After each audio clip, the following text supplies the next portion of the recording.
hari ini kita akan membahas soal anggaran salah satu program prioritas Presiden dan Wakil Presiden terpilih Prabowo Subianto Gibran Rakabuming Raka, yakni program makan bergizi gratis.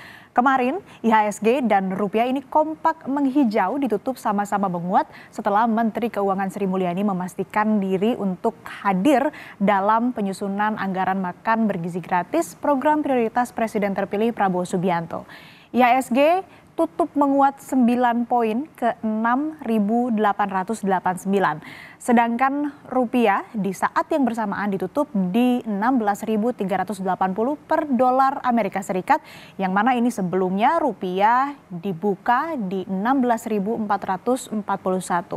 Data tadi kami ambil dari RTI. Dan Menteri Keuangan ini memastikan bahwa anggaran makan bergizi gratis akan cair di tahun depan dan sudah dimasukkan dalam hitungan defisit APBN.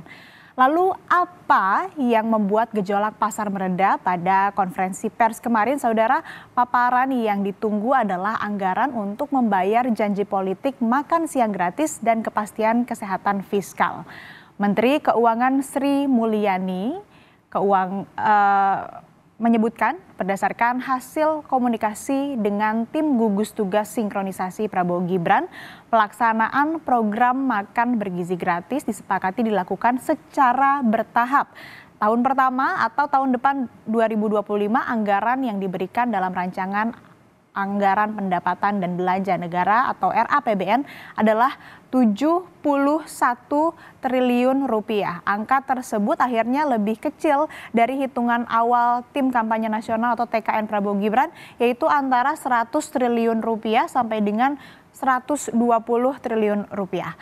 Menteri Keuangan memastikan anggaran makan bergizi gratis 71 triliun ini sudah termasuk dalam postur defisit fiskal di RAPBN 2025 yang berada di kisaran 2,29% sampai 2,82% dari PDB.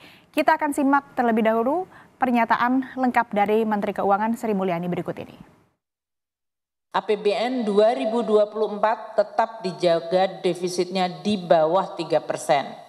Dan ini adalah komitmen yang sama dan kami sudah menyampaikan juga kepada Presiden terpilih Bapak Prabowo, dan beliau juga memberikan assurance atau keyakinan arahan bahwa beliau komit terhadap defisit di bawah 3%. Angka 71 triliun itu ada di dalam range postur defisit 2,29 hingga 2,82. Jadi kembali ke slide selanjutnya, angka 71 triliun bukan merupakan on top di atas itu, tapi sudah di dalamnya. Dan nanti kita akan susun pada saat kita menyusun RUU APBN 2025 yang akan disampaikan oleh Bapak Presiden Jokowi tanggal 16 Agustus. Nah, konferensi pers gabungan kemarin ini sengaja digelar untuk merespons keresahan pasar yang tercermin pada pelemahan bursa saham dan rupiah. Sebelumnya, saudara, pasar ragu pada masa depan fiskal Indonesia di bawah pemerintahan Prabowo Gibran, terutama jika program makan bergizi gratis ini berjalan dengan menggerus fiskal lebih dari batas aman atau lebih dari 3%. Tetapi Menteri Keuangan Sri Mulyani dan tim transisi Prabowo Gibran akhirnya sepakat untuk menjaga defisit fiskal di bawah 3%, yaitu tepatnya di 2,29% sampai dengan 2,82%. Lembaga internasional seperti IMF, Bank Dunia, Fitch Rating, dan terakhir Morgan Stanley juga sebelumnya udah mewanti-wanti rasio utang Indonesia ini beresiko bengkak. Tapi Thomas Jiwandono bilang, nggak mungkin rasio utang di atas 50%. Berikut pernyataannya. Kami juga ingin menekankan bahwa Presiden terpilih komit terhadap defisit atau target defisit yang akan disepakati oleh pemerintah sekarang dan DPR. Itu saya rasa mungkin rekan-rekan wartawan selama beberapa minggu terakhir banyak berita-berita. Nah, di sini kami sebagai tim gugus tugas ingin menyatakan secara gamblang bahwa dengan angka 71T tersebut, dengan kesepakatan tersebut, artinya defisit itu, range itu terjamin. Dan rasio hutang terhadap PDB yang pernah mungkin beberapa minggu lalu dikatakan ya kita mempunyai rencana ke atas 50% dan sebagainya, itu tidak mungkin. APBN adalah gambaran antara sosok menteri yang memang didengar oleh market dan akomodasi janji politik pemerintah terpilih tanpa risiko berlebih. Kompas Bisnis akan bertanya langsung ke Direktur Kebijakan Publik Selios Media Wahyu Askar yang sudah bergabung bersama kami tentang ekonomi di pemerintahan baru. Selamat pagi Pak Media. Selamat pagi, Mbak. Pak, ini soal program makan bergizi gratis Presiden terpilih dan Wakil Presiden terpilih Prabowo Gibran. Ini seberapa besar dampaknya terhadap pertumbuhan ekonomi di Indonesia? Iya, kalau untuk dampaknya terhadap pertumbuhan ekonomi di Indonesia, memang kita perlu menghitung lebih detail kembali ya soal penerima jumlah manfaat dalam beberapa tahun ke depan. Karena tadi juga seperti yang sudah disampaikan, kemungkinan tidak akan dilakukan secara full ya, karena dilakukan secara bertahap. Jadi memang dalam jangka pendek kita belum akan betul-betul merasakan dampak yang signifikan terhadap pertumbuhan ekonomi secara langsung ya. Tapi dengan angka 71 triliun tadi, ya memang cukup jauh ya dari anggaran awal yang sebelumnya sempat didiskusikan di publik. Kita juga perlu melihat kembali berapa jumlah penerima manfaatnya, kemudian kapan akan dilaksanakan, apakah tahun 2024 atau 2025 awal, sehingga kita bisa mengestimasi lebih detail jumlah penerima manfaat dan dampaknya terhadap ekonomi ke depan. Ya, lalu dari paparan kemarin, apakah Anda melihat ada upaya optimalisasi defisit APBN dari sekarang 2,3% ini menjadi 2,8% di tahun depan? Ya, sebetulnya konferensi pers kemarin semata untuk menekan atau meredam kekhawatiran publik ya, terutama banyak lembaga keuangan internasional yang sudah mulai mengkhawatirkan jika pengeluaran program makan bergizi gratis ini menekan fiskal yang sangat signifikan sehingga berdampak kepada stabilitas ekonomi secara keseluruhan. Cuman memang kita belum melihat ya postur anggaran 71 triliun itu. Pertama, berapa jumlah penerima manfaatnya. Yang kedua adalah dari mana sumber adjustment angka 71 triliun tersebut. Jadi kemungkinan besar yang terjadi adalah realokasi beberapa postur anggaran bantuan sosial yang saat ini sudah ada, kemudian digeser ke program makan bergizi gratis ini. Dan ini salah satu yang menurut saya perlu didiskusikan lebih lanjut ya, karena 71 triliun pun itu jumlahnya juga sangat besar. 71 triliun dari total sekitar 490 triliun program bantuan sosial yang saat ini tengah berjalan. Otomatis kalau seandainya sifatnya adalah realokasi dari program bantuan sosial yang hari ini sudah ada, kita perlu melihat kembali program sosial, bantuan sosial mana yang dikorbankan. Karena beberapa bulan terakhir sempat ada diskusi soal penggunaan dana BOS, realokasi pemanfaatan dana BOS, bahkan termasuk diskusinya mengalokasikan sebagian dana desa atau program bantuan sosial yang telah berjalan seperti PKH. Nah, artinya yang saya hanya ingin highlight yang pertama adalah jika sifatnya adalah realokasi program bantuan sosial yang saat ini sudah berjalan, maka kita harus hati-hati karena jangan sampai ini justru mengurangi dampak manfaat bagi masyarakat miskin yang saat ini sudah menerima program bantuan sosial tersebut. Sehingga jika tadi dikaitkan pada dampak ekonomi, jangan sampai justru pergeseran ini merusak progres program pengentasan kemiskinan yang saat ini sudah berjalan, justru dialokasikan kepada sesuatu yang belum tentu berdampak langsung kepada masyarakat. Jadi untuk 71 triliun tadi kita perlu melihat kembali ya rancangan undang-undang untuk APBN ke depan, breakdown-nya seperti apa, untuk kemudian kita lihat sejauh mana program ini bisa memberikan manfaat kepada masyarakat. Artinya memang ini harus diperhatikan lagi, jangan sampai kemudian menggerus dana ataupun juga anggaran untuk bantuan sosial yang memang manfaatnya sudah dirasakan langsung oleh masyarakat miskin begitu. Lalu ini Ya. kalau defisit anggaran dimaksimalkan ke 2,8%, apa konsekuensinya terhadap rasio utang yang saat ini sudah 38% dari PDB dan akan ada berapa triliun tambahan defisitnya? Otomatis dampaknya akan sangat signifikan ya terhadap defisit yang saat ini sudah berjalan. Karena memang di banyak negara program uh, free meal school ya itu memang pendanaannya dibiayai oleh uh, capital dari negara-negara yang memang sudah relatif sangat kuat ya. Jadi memang tidak bergantung kepada termasuk program hutang ya. Artinya ini special case sekali untuk Indonesia. Maka memang saya ada 4 prasyarat yang saya selalu sampaikan di banyak forum. Yang pertama, prasyaratnya adalah programnya jangan mengurangi jumlah manfaat program bantuan sosial saat ini yang sudah ada.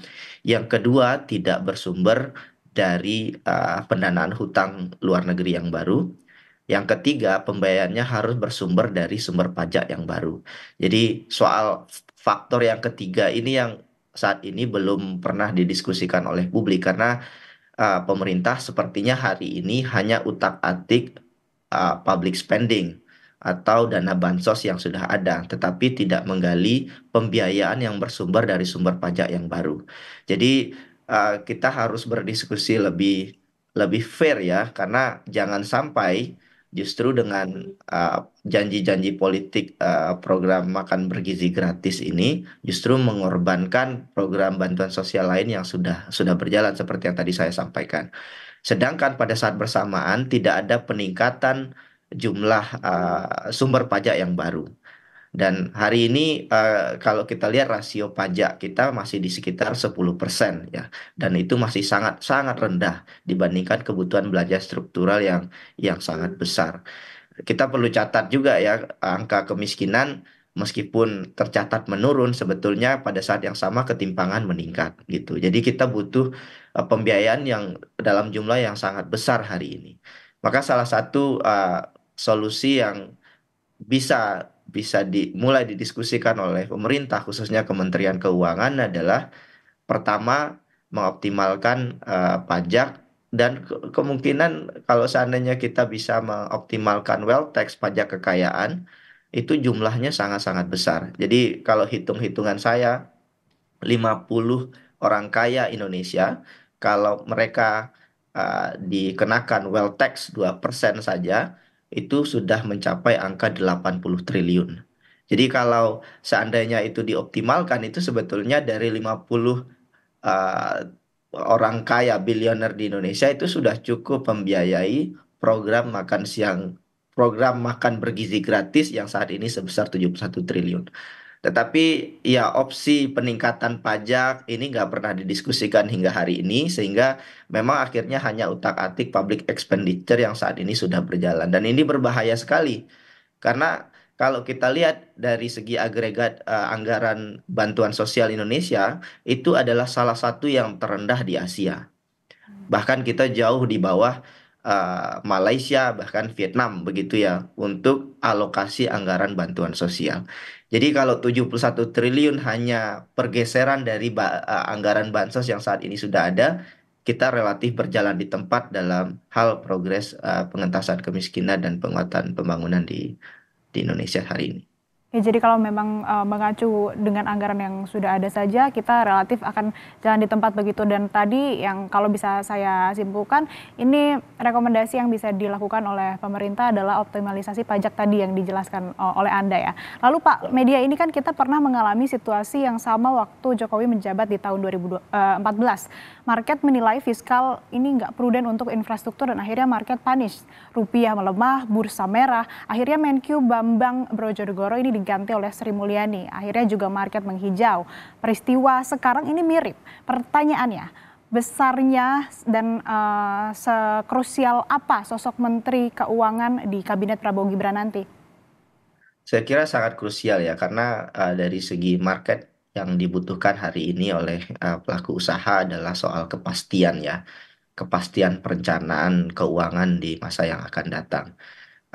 Apakah perencanaan keuangan itu masuk akal, kemudian bisa menopang pembangunan ekonomi yang saat ini setengah berjalan.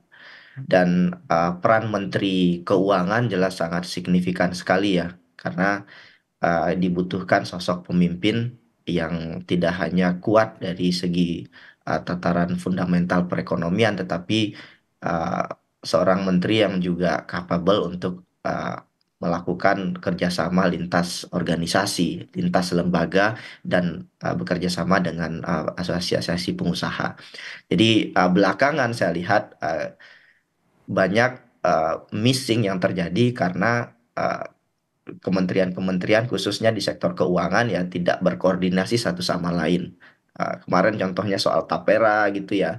Sehingga kepemimpinan yang kacau baik di kalangan menteri itu justru ya mempengaruhi kepercayaan investor ya.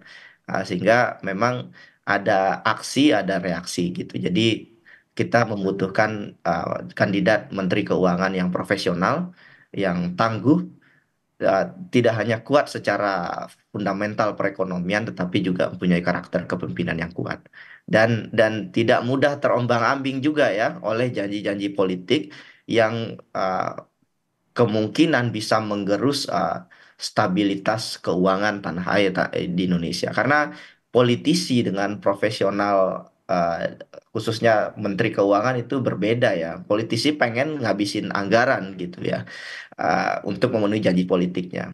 Tetapi kan seberapa banyak anggaran yang bisa dikeluarkan itu jadi pertanyaan penting ya. Maka bendahara negara dalam hal ini Menteri Keuangan memang posisinya sangat sangat sangat strategis dan ditunggu oleh publik. Ya, sangat strategis, sangat krusial peran dan posisi dari Menteri Keuangan, dan tadi harus sosok yang tidak hanya bisa atau expertise di bidang keuangan, di bidang ekonomi saja, tapi juga harus bisa berkoordinasi, berkolaborasi, dan juga punya jiwa kepemimpinan untuk kemudian nantinya bisa berkomunikasi dengan stakeholder ataupun kementerian terkait lainnya. Lalu kembali ke anggaran 71 triliun rupiah, ini kan sudah pasti, tetapi pelaksanaan dan teknisnya masih dipikirkan. Kemudian muncul spekulasi ini akan ada lembaga khusus. Masalahnya lembaga negara kan biasanya anggaran yang dikelola tak lebih dari 10 triliun. Ada perbedaan leveling antar lembaga dan kementerian. Lalu bagaimana memastikan akuntabilitasnya, Pak Media? Ya, ini salah satu kritik saya juga ya, soal program makan bergizi gratis ini. Pengelolaannya memang harus akuntabel. Belajar dari PNPM Mandiri beberapa tahun yang lalu ya, itu program bantuan sosial yang kemudian dikelola oleh pemerintah pusat dan dalam prosesnya terjadi banyak sekali inefisiensi dan korupsi. Dan ini kalau tidak diantisipasi, nasibnya akan sama, di mana pemerintah pusat terlalu powerful, membentuk super body, sehingga semua proses logistik penyaluran dikontrol oleh pemerintah pusat, dan ini berbahaya kalau tidak akuntabel. Karena central state, pemerintah pusat, kalau uh, abuse of power-nya terjadi, maka kerugiannya itu bisa triliunan rupiah. Maka sebagaimana yang dilakukan di banyak negara, saya sekali lagi ingin menyampaikan ya, mungkin jika ada pengambil kebijakan yang mendengar dan menonton hari ini, desentralisasi pengelolaan makan bergizi gratis ini menjadi kunci sukses pelaksanaannya. Artinya proses pengelolaan program ini sebaiknya diserahkan secara mandiri kepada sekolah, kepada pemerintah daerah bahkan, dan bukan dikelola melalui proyek skala besar oleh pemerintah. Karena ada konsep sederhana dalam pendekatan program social protection beberapa tahun terakhir, yaitu just give the food to the poor. Jadi cukup berikan uang, bahkan cukup berikan langsung kepada masyarakat, dan pemerintah tidak perlu sebetulnya involve terlalu jauh. Karena dalam banyak studi di Amerika Latin, di Afrika, di Asia, ketika pemerintah pusat terlalu jauh ikut campur dalam tata kelola penyelenggaraan bantuan sosial, itu potensi korupsinya itu besar sekali. Itu kenapa di banyak negara program PKH misalkan conditional cash transfer itu ya memang bentuknya cash, diserahkan langsung kepada masyarakat. Dan begitu juga program makan bergizi gratis ya, di banyak negara itu sangat desentralisasi ya prosesnya.